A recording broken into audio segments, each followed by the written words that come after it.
Hello, HPLD listeners. Before we get to today's show, this is just a quick reminder. Food for Fines 2020 is happening Sunday, October 11th through Saturday, October 24th. Drop off non-perishable food items for our local food banks, and you'll get up to $70 off of your fines and fees in exchange for your donation. One can equals $1 off of your fines and fees. Collection sites include Carbon Valley Regional Library in Firestone, Centennial Park Library in Greeley, Erie Community Library in Erie, Farr Regional Library in Greeley, Fort Lupton Public and School Library in Fort Lupton, Glenn A. Jones, MD Memorial Library in Johnstown, Hudson Public Library in Hudson, and Kersey Library in Kersey. What you're going to hear today is an episode of a show called Weldcast, which was our first attempt at making some podcast content for HPLD communities and listeners. So please enjoy this revamped, revised presentation of Weldcast.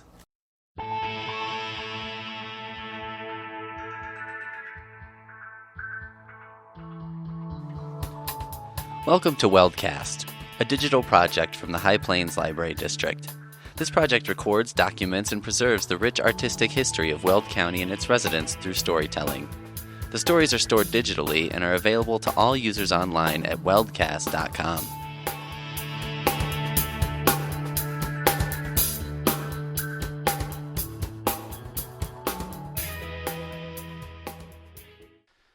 What you're about to hear is a torch.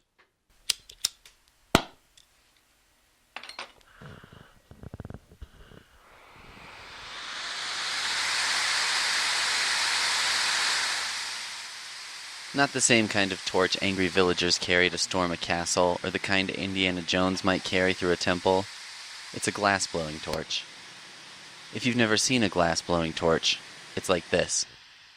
What looks almost like a tiny cannon is bolted down to the table. The cannon points up at a 45-degree angle, and the flame spouts from the end straight out.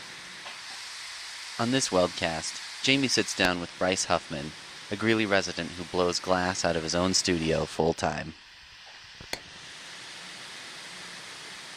So tell us a little bit about how you got into glass work. My parents have a cabin in Estes Park. It was my grandfather's. But since I was a child, maybe 8 years old, we would go up there. And when I found the lampworking, or not the lampworking, but the glass blowing studio up there, the Estes Park Glassworks. And pretty soon it became a tradition that every time we went up to the cabin, which in the summer was maybe every weekend, I would have to stop at the glass blowers, and I would sit in there and just watch. The guy's name was Garth. Sit and watch him for hours doing his thing. But I never really had any in. It's a hard industry to sort of get into if you don't know anybody. And I just watched him, and then continued my career in education in other fields. And then, I was working at the restaurant when I met this man, Mikey Montgomery, that came from Eugene, Oregon, and was trained under, one of the godfathers of our modern lampworking industry. He was one of his official apprentices for about 20 years, and he was just out here in Colorado, and asked him... Who's the godfather? Sorry to interrupt. Oh, yeah, Bob Snodgrass is his name. Bob Snodgrass. And asked him if he would teach me how to do it, and he did. Nice. So how old were you when you started visiting the glass studio in Estes? And like I said, probably 8 to 10 years old. Okay, so you were pretty young. Yeah, so absolutely. So this kind of caught your interest very early for an 8 to 10-year-old. That's kind of, and then you were fascinated by it. Yeah, absolutely. It's just amazing to watch the molten glass and how they work it. And especially being a child and not having much of a voice to ask questions and talk to this man, but just seeing him do these amazing things with molten glass. It looks like giant globs of honey. Yeah. You got to remember it's molten. And they, they're so graceful when they work with it. And can you just talk about the type of glass blowing you do? You were telling me a little bit about this when we spoke earlier. There's sort of like a hand-throwing type of glass, and you do a very specific type of glass work. Yeah, absolutely. When people specifically say glass blowing, they're typically talking about furnace work, or people know it as offhand work, and that's with the giant crucible that has molten glass in it, and the glory hole that's heated it, and the really long, the 5 foot punny that's metal that they use. That's why they call it offhand work, is because you typically rest it on a bench while you're working it. What I do is called lamp working, and it's on a bench. I guess it started scientifically. A lot of universities and lab work and lab utensils and such were created out of borosilicate glass, which is the type of glass that's used in lamp working. And it's sort of evolved maybe in the past 50 years into a more artistic expression than its scientific background. So the lamp working that you do, when I was watching you do it, it was very focused and very kind of like in one area, whereas the handheld, what did you call it? The offhand work? Offhand work. It seems like you're more in a giant studio space and you're working with all this giant equipment and globs of molten glass instead of just like a handful of glass like you were working with. Absolutely, yeah. The other way that I suppose they break it down is into two basic categories of hard glass and soft glass, and that has to do with the coefficient of expansion of the glass and how long it retains heat. And the soft glass retains its heat a lot longer, so they have the time to be able to get up and walk across the studio before they begin to work it, where the hard glass has a much higher melting point, and it stiffens up a lot faster, so everything's done right in front of you, really fast.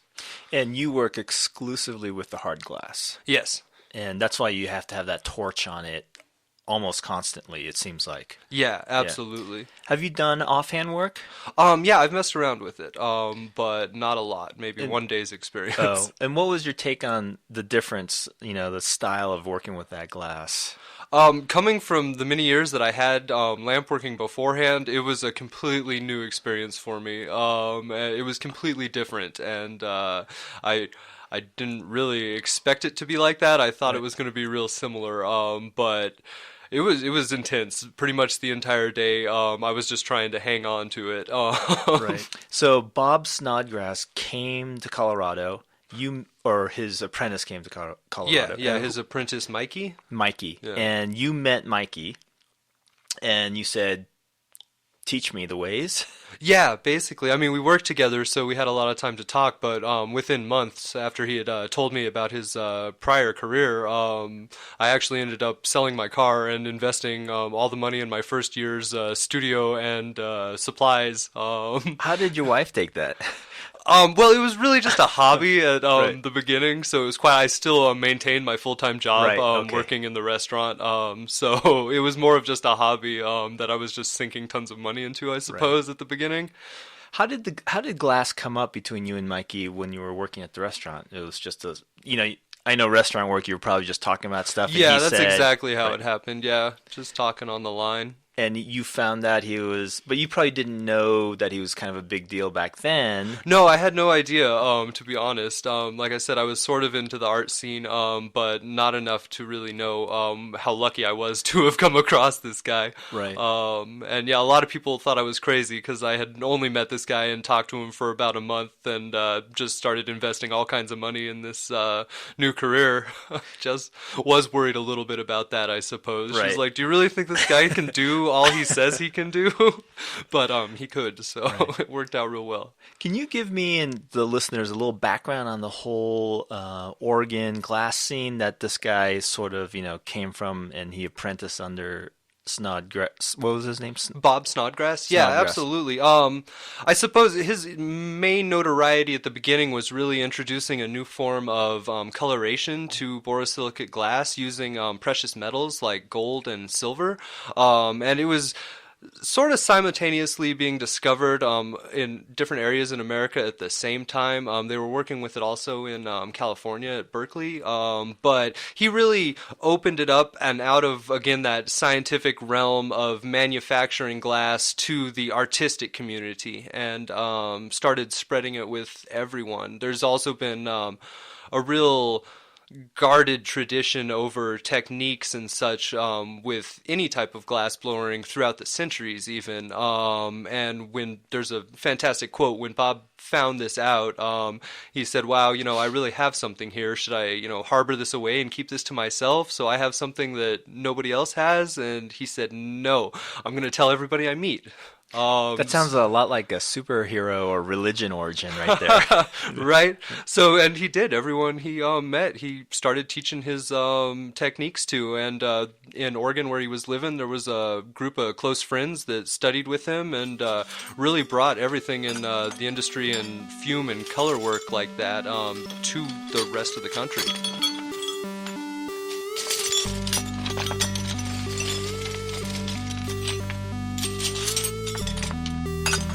What were people so were they just making lamps? Is that where lamp work came from? They were making types of, what were they making? Well, like I said, mainly at the beginning, a lot of it was designed for lab use, test tubes and beakers and anything you'd find in a chemistry lab. And then it branched out into the art industry. And I mean, pretty much most of the things you could make out of soft glass you can do with boro. So vessels and there was definitely people out there doing artistic lamp working. The little figurines, you'll see a lot of small figurines and Christmas ornaments and decorations like that. Okay. The Galileo thermometer is like a good example of something that would be scientific glass then turned into a more artistic approach on something. Right. And what is that? Can you explain what that is? It's like I don't know, maybe a 50 millimeter cylindrical tube that's sealed with other smaller bubbles of some sort of liquid inside there that then float up and down based on the barometric pressure and temperature. Can we talk a little about the business side of it? So how have you merged your artistic interest with the business interest? I mean, is that going well? Do you see a future in it? You feel like you can expand doing what you're doing now? How's it working out? Well, it's working out real well right now. At least in the state of Colorado, we have a huge market demand for pretty much anything made out of glass. And I feel like that will continue. I'm very frugal with my investments in my business, and I feel like that helps me quite a lot.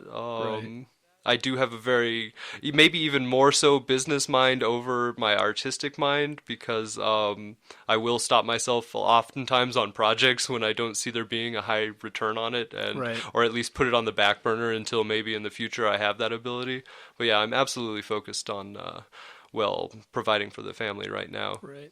And your products are all over the place now. They're all over Colorado, and you're saying that even out of state at this point? Yeah. We're in dozens of shops in Colorado, I suppose, and then at least probably 13 other states around the United States. Right. And is there a state or area that demands more than any other place at this time? Well, currently it's Colorado. Because of the marijuana just became legalized in Colorado. Has that affected your business? I mean, there must be more competition at this point, more people blowing glass, or it must be a totally different world than how it started back in Oregon.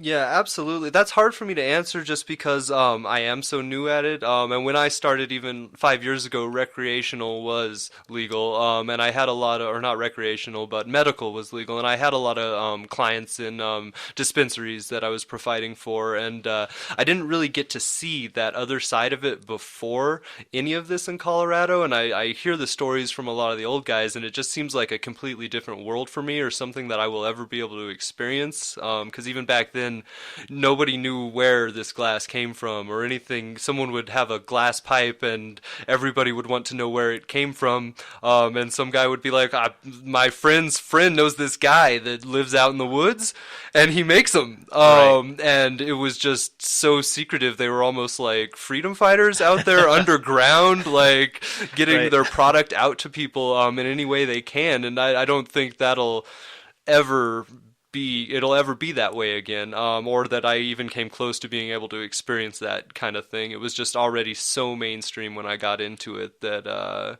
it's just kind of here to stay. I have certainly noticed it has brought a ton of people to Colorado, for instance, glassblowers and the like, and that I have definitely seen even in the past 5 years, a huge increase in just maybe my ability to get raw supplies, just because the people that I buy from aren't able to stock because there's such demand for the glass we use now. That's interesting. So there's been such an influx of glass blowers or people who are using these raw supplies that it's hard for you to get easily these supplies that you normally got just with no problem in the past. Yeah, definitely. Even the major color companies that manufacture it, and it's not just a thing in Colorado; it's all across the United States, where they just can't keep up with the demand of their product.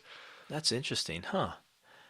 Wow. So, and basically, for you personally, other than getting raw supplies, not much has changed, I'm hearing. So you kind of do your studio work, you have your distributor, and you just kind of let it go, and you just are just in your studio doing your work. So not much has changed for you other than the supplies, getting supplies. Yeah. So have you seen more of an acceptance to this kind of work? Seen more, it seems more legitimate to people, it seems more artistic to people, whereas before it was very almost taboo, to the point where, like the whole Reagan era, just say no to drugs, like anything related to drugs was bad. Yeah, no, I think it's definitely becoming more common in culture and accepted for a majority of the people. And also, with the legalization of it, it brings the companies that are that guy in the woods into the light that they can legally manufacture a product and have a business in America. And a lot of the new startups are looking for that, whereas before it was a friend of a friend's connection or something, and now companies are looking for legitimate business owners that play by the rules and make a quality product that they can rely on. Right. So how big is it now? So I've been kind of looking online and Instagrams, and there seems like there's a ton of glass blowers doing what you do, the lamp work. Absolutely, yeah. It has really been exploding in the past even 5 years. The 5 years that I've been in it, I've noticed a huge increase from when I started. And really, I mean, at one time in the nation, there was probably 100 people that knew these kinds of techniques, and I couldn't even begin to guess now how many across America are actively working with glass. What else is going on in Colorado or even in Weld County that you know of? That's sort of really hard for me to answer because I'm really not that much on the scene, I suppose. Like I said, I have a family now, and I'm either working or I'm with my family. I'm a full-time stay-at-home dad, so it leaves not a lot of room to be out there on the scene. But it is great because there is a lot of, I guess, friendly competition for the most part between people. And I mean, I know a lot of good friends up in like the Fort Collins area, and we look at each other's work, and you see what they're doing, and you want to do something that's just as nice as what they're doing. And it's great because there's a lot of camaraderie on it too. A lot of these people will just give you their techniques and talk to you, and there's a lot of back and forth, I suppose. Like I was saying, a lot traditionally. It's been really guarded secrets throughout the ages, and if you have something, you don't want to share it with everybody because then everybody knows how to do it. But it seems like that's changed a lot, even in the past 10 years. And with the internet is a big nice platform to share information and learn stuff. And a lot of these guys back, even when they started 20 years ago, didn't have. So people across the country can bounce ideas and chat with each other and teach each other. And that I like to see, and it's great to have that between friends.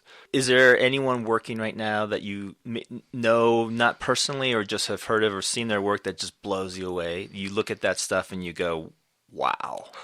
Yeah, there's probably too many to name. There's quite a few people that I have just mad respect for. And what blows you away about it? Is it the technique? Is it because it's so complicated looking, or is it just so novel that you're like, how did they do that?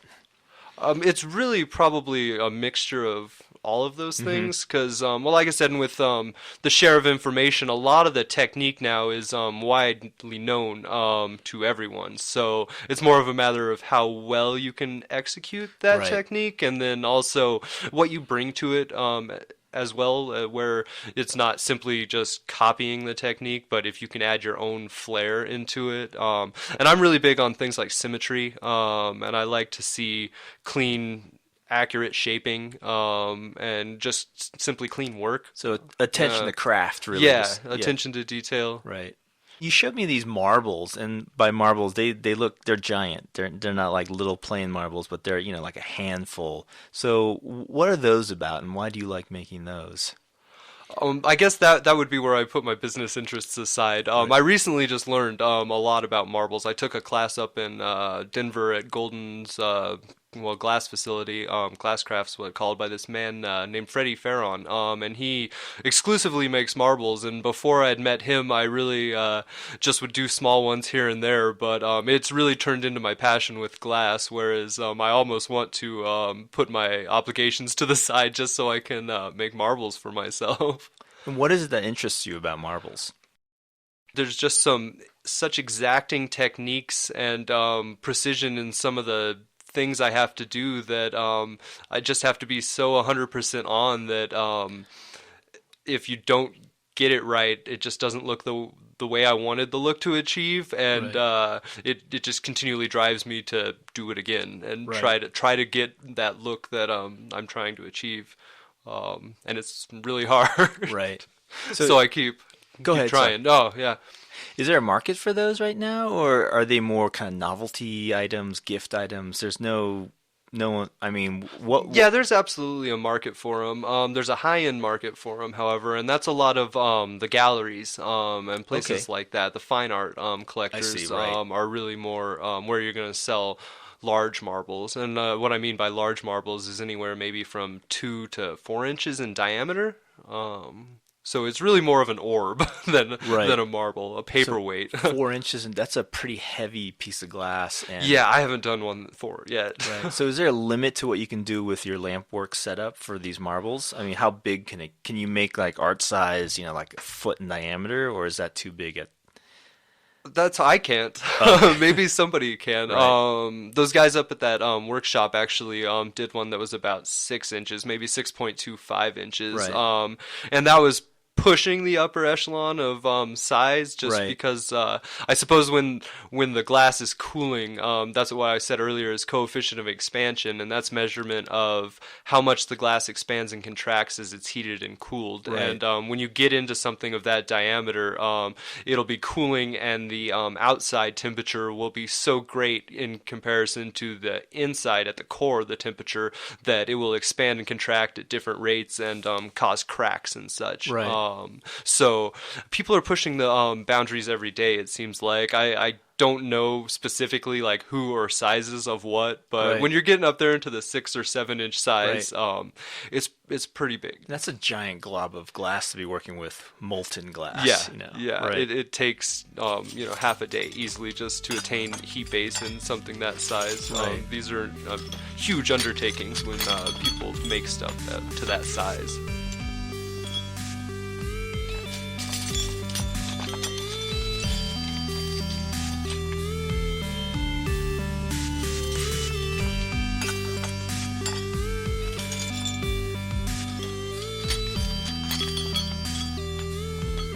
And what others? And you were making Christmas ornaments. Yeah. I'm on the Christmas ornament grind right now. Absolutely, Christmas in time. December. Yeah. And you go through those pretty quickly. Yeah, definitely. And then talk a little bit about your work day. I know you have like really crazy hours. You wake up early. You have a kid. You're kind of a working stay-at-home dad. And so how do you balance that? What's your day like? It's really hard sometimes, but well, like I said, in the restaurant, I used to work early mornings. I'd have to get there at 5 and do the par sheets and prep. So I wanted to just kind of keep on with that schedule and not get lazy. When you're running your own business, it's really easy to get lazy and say I'm taking the day off, or was the boss going to get mad at me if I'm an hour late, kind of thing. But I kept with that schedule. I get up at like 4 a.m. every day, and it's a little brutal right now in the winter when it's chilly, but in the summertime, it's almost a necessity to work either overnight or early in the morning, just because it's so hot in the studio that I can't work in the middle of the day because the temperatures will exceed 110, 115 maybe when the kiln's running and the torch is on. So out of that necessity, and just that was what I was so accustomed to doing, I continued to work super early in the morning. So I work usually 4 to noon, and then at noon my wife goes to work, and then I take care of my son the rest of the day until she comes home, and then we usually have our evenings free, which is real nice. So I'll take that trade for having to get up early, at least maybe for another 10 years. Right. So where do you see this going? Do you have other plans, expansion, or you're just kind of happy doing this for now and just find it still a challenge?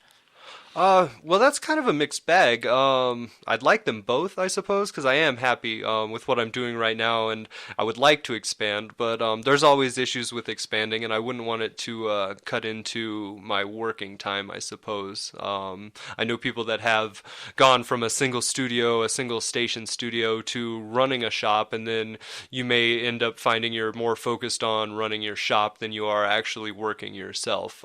So I want to stay connected to the glass and definitely doing it, and not more so running a company that produces glass.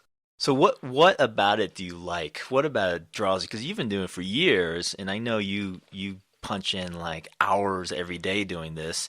Of course, there's the money side. You're making a living, but what drew you to it? And what you were interested when you were a kid, but what keeps you going now? Really, it is just so hard. Oh, I mean, once you get it, I mean, there are certain things that become more simple, but overall, it's just constantly a challenge for me. I've had a lot of hobbies and activities and jobs that I felt I did really well, and I learned them really well quickly, and then I would typically just get bored of it. And this, I just can't master it. Not a lot of people will tell you that they're a master in this industry, even though based on the opinions of their peers, you'll get that title, but most people will guarantee that they're never probably going to be a master of their trade, that there's always more to learn, and then there's always something else, and it could be something that I even do, hundreds of times, and it still takes 100% of my mental capacity sometimes to achieve a desired effect, and it's really it's driving for me to want to achieve that, I suppose, right. To keep going because it is so tricky.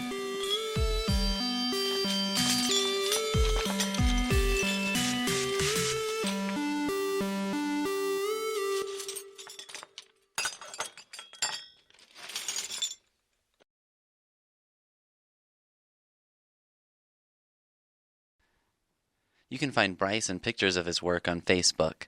Just search BMH Glass Creations or go straight to facebook.com/BMH Glass Creations. Additional music for this week's show provided by Foolboy Media. Farewell Princess from freesound.org.